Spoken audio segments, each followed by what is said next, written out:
कुछ तो मजबूरियां होंगी, ऐसे ही कोई बेवफा नहीं होता। ये वैलेंटाइन का वीक आने वाला है और बेवफाई के किस्से भारत के हर कोने से कहीं ना कहीं से आते रहेंगे। ऐसा ही एक बेवफाई का किस्सा सामने आया यूपी के ग्रेटर नोएडा से। ग्रेटर नोएडा में एक शख्स है, उन्होंने अपनी वाइफ को धोखा देके एक गर्लफ्रेंड बना ली। गर्लफ्रेंड बनाई तो बनाई, जब बीवी को इसका पता चला तो उस गर्लफ्रेंड को मौत के घाट उतार दिया। और इसमें शॉकिंग फैक्ट ये है कि बीवी ने भी उस आदमी की हेल्प की। तो ये पूरा वाक्य क्या है, ये क्या है मर्डर मिस्ट्री, इस पूरे वीडियो में हम डिस्कस करेंगे इस कहानी के बारे में। नमस्कार, आप देख रहे हो क्राइम तक, मैं प्रिवेश पांडे। तो ये पूरा जो मामला है वो है 16 तारीख का। 16 जनवरी की रात को ग्रेटर नोएडा के अंसल प्लाजा वाला जो एक बिजी रूट है, नॉलेज पार्क में आता है और वहाँ आसपास सब कॉलेजेस हैं और बिजी रोड है। वहाँ रात को एक लड़की की एक्सीडेंट से मौत हो जाती है। उसे किसी कार वाले ने ठोकर मारकर चला जाता है, जिसके बाद बहुत बुरी तरह से वो घायल हो जाती है। हॉस्पिटल ले जाते उसकी मौत हो जाती है। परिवार वाले हॉस्पिटल जाते, इलाज कराते, सब कुछ करते। डॉक्टर कह देते कि अब आपकी लड़की को नहीं बचा सकते, बहुत सीरियस है, और उसकी मौत हो जाती है। परिवार वाले एक दिन बाद 18 तारीख को, जब पूरा घर में क्रियाक्रम का पूरी चीज़ें हो जाती, विधि हो जाती, तब 18 तारीख को पुलिस कंप्लेंट करते कि हमारी बेटी की इसमें एक्सीडेंट में मौत हो गई है। लड़की का नाम है काजल चौहान। पहले तो ये सब केस पूरा नॉर्मल सा लग रहा था, रोड एक्सीडेंट लग रहा था, ऐसा लग नहीं रहा था कि ये प्लान्ड मर्डर या कुछ है। लेकिन एक चीज़ थी जिस केस की पूरी तफ्तीश को उसने बदल कर रख दिया, वो था बॉयफ्रेंड की एंट्री। अब बॉयफ्रेंड की एंट्री घर वालों को कैसे पता, पुलिस को कैसे पता? तो उस रात जिस कार से एक्सीडेंट हुआ था वो स्कॉर्पियो कार थी।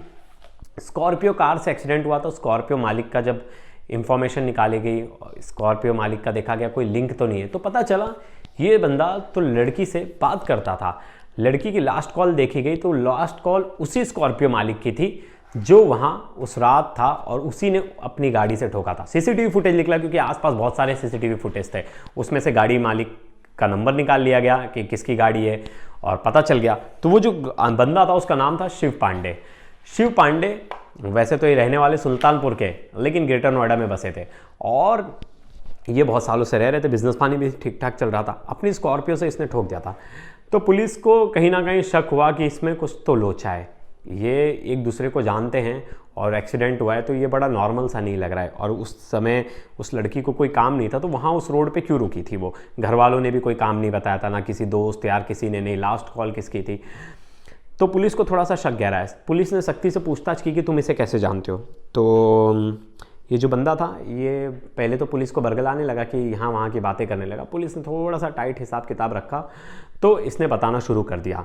तो पहले इसने जो कहानी बताई बड़ी शॉकिंग थी। उसने कहा कि ये मेरी गर्लफ्रेंड थी और हम 1 साल से रिलेशनशिप में थे, 1-1.5 साल से। और मेरी इस बीच मेरी शादी भी हो गई थी, मेरी पत्नी भी थी। मेरी पत्नी को ना काजल के बारे में पता था, उसकी पत्नी का नाम था प्रतिमा। प्रतिमा को ना काजल के बारे में पता था और ना काजल को प्रतिमा के बारे में पता था। लेकिन 3 महीने पहले ये दोनों को एक दूसरे के बारे में पता चल गया, जिसके बाद काजल का घर पे आना जाना चलता था। फिर वो कभी कभी आके लड़ाई कर लेती थी, किसी बात को लेकर वो बहसबाजी कर लेती थी। प्रतिमा भी, जो इसकी बीवी थी शिव पांडे की, वो भी अपने पति से लड़ती थी। दोनों की लड़ाइयाँ होती थी, बहुत ज़्यादा टसल बढ़ने लगा था। तो प्रतिमा ने कहा कि यार तो उसको अपने साथ रखो या तो मुझे रखो। तो ऐसे में शिव ने कोई डिसीजन नहीं लिया। लेकिन मामला कहाँ ख़राब हुआ? मामला ख़राब तब हुआ, ये जो शिव पांडे पुलिस के जब गिरफ्त में आया तो उसने बताया कि काजल ये मांग करने लगी कि मुझे हर चीज़ में आधा आधा हिस्सा चाहिए, मुझे प्रॉपर्टी में, तुम्हारी गाड़ी में, हर चीज़ में, तुम्हारे पैसे में, तुम्हारे बिजनेस में, सब में आधा आधा हिस्सा चाहिए और मुझे अलग सेटल करो। तो ये बात वो शिव पांडे जाके अपनी पत्नी को बताते कि ऐसे ऐसे चीज़ें हो गई है, वो अलग रहेगी तो वो मुझसे ऐसे ऐसे चीज़ें मांग रही है, मुझसे पैसे मांग रही है और मुझसे डिमांड कर रही है कि प्रॉपर्टी में आधा हिस्सा दे दो। प्रतिमा 2 दिन तक सोचती है, उसे वो समझ नहीं पा रही थी अब ऐसे में करे क्या। वो एक तरफ तो अपने पति को माफ़ भी नहीं कर पा रही है कि उसके पति ने उसकी बिना जानकारी के एक गर्लफ्रेंड बना रखी थी, उसे धोखा दे रहा था।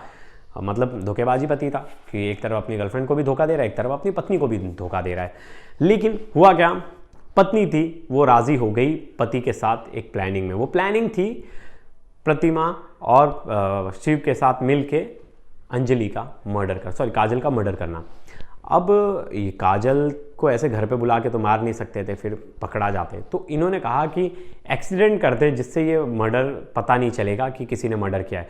तो इसके लिए प्लान करते, अंजलि के पास स्कूटी होती है तो अंजलि को ये रात को फ़ोन करके बुलाते कि तुम यहाँ आ जाओ अंशल प्लाजा के पास, हम तुम्हारा जो पैसे का लेन देन है हम वो आज ही चुकता करना चाहते, तुम्हारा हिसाब किताब पूरा कर लो, हम तुम्हें पैसे देने के लिए बुला रहे।